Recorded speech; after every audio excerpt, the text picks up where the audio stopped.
This Chinese player is the world record holder with a 120 pit clear with my previous version of the build. Unfortunately for him, I am speed farming his world record in only a couple of minutes.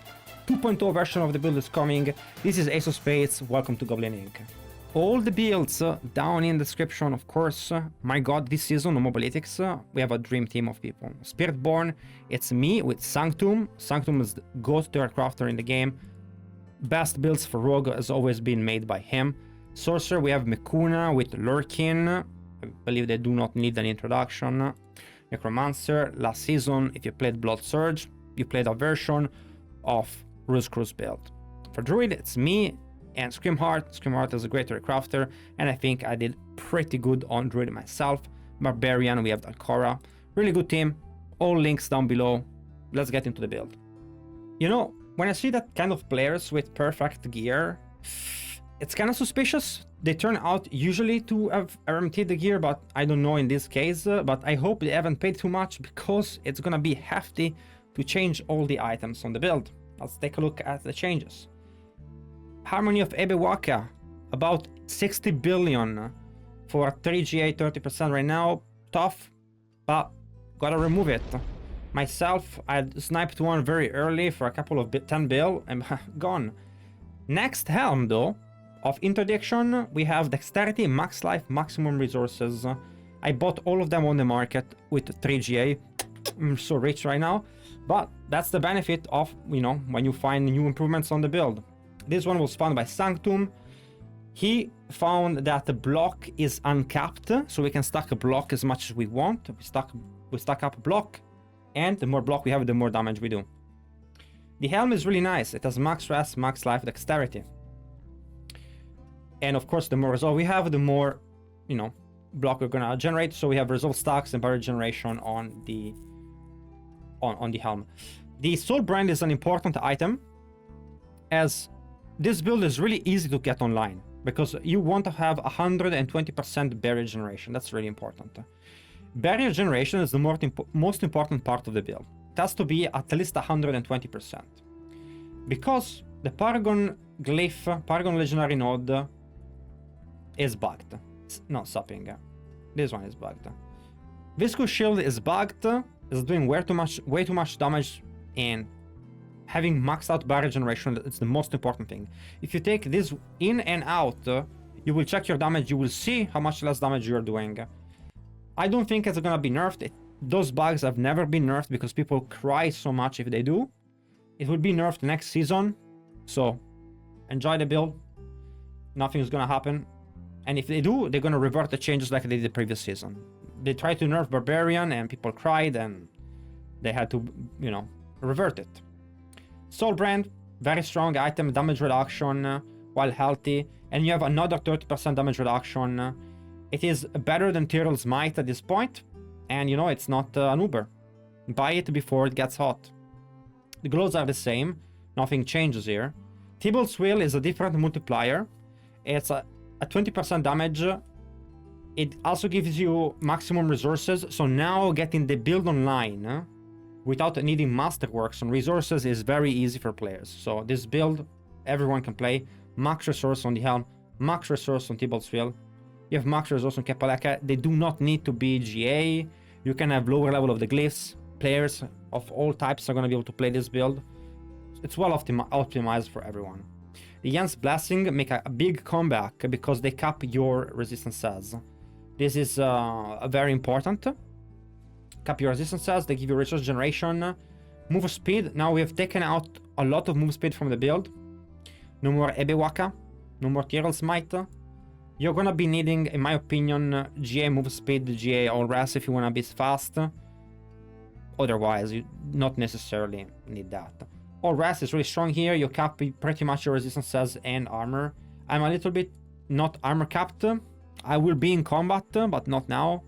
And I am a little bit not capped in resistances, because frankly speaking, I do not die. So I've been changing my Paragon board and taking out max resistances, just, you know, to see how fast I can push pretty much.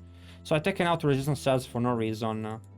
And now, you know, I am not capped in resistances because I've taken the points out. But if you want to do that, I will show you at the end of the video my Paragon board. You can copy this one if you want. Or you can go with normal one. It is res capped like every, you know, normal person. Banished Royal Talisman. Of course, this works best for me because after a certain point, mobs can't kill me anymore because of so much HP due to my GAs. You might not have that.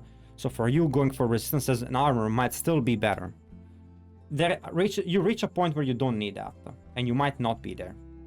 Banished Royal is the same. We have same ring.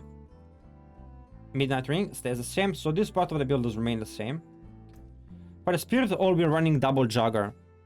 The extra ferocity stock from the Jugger, you might be thinking that you're losing damage from the block, but as far as I understand from the calculation that actually tests that have been done by Sanctum, you need to reach a certain attack speed breakpoint, and Jugger main hole with that certain attack speed breakpoint, it gets better. It is easier to reach those breakpoints with one more ferocity stock, which is one more stack of attack speed. So attack speed not only gives you more damage generally speaking, but also makes your Jugger main Spirit Hole do more damage, and honestly, Jugger main hole is almost all of our damage at this point. If you want to run without resistances, you can, and I've done that myself, and you can have Ferocity, Bear Generation, Wood Speed, Max Life Dexterity. You will be super res uncapped, and for me that's fine, I don't die. You might have some issues with that. But I run with this one, I reach more breakpoints for the attack speed of Ferocity. So my main Spirit Hole is doing even more damage, because now I have reached the next breakpoints. I will see if I have the document ready to show you guys the attack speed you need to have for what, you know, you'll be fine. It will probably be down in the description when I have it. But I would suggest most people to run with Yen's Blessing, as they, you know, are very important also because you get all stats from them, and it's easier to reach the cap on the Paragon board without having multiple GAs on all stats, etc. with those boots. So I would suggest you guys to do that, and if you really want to be a blaster, you can try to run those ones. This one, we're going a little bit more in depth. I'm showing you guys a little bit more gear difference options, because at this point the build is getting optimized and we're talking about making a perfect push build, etc. But this is the build that I would suggest 99.9% of the players to play. This, you do not have to worry about it.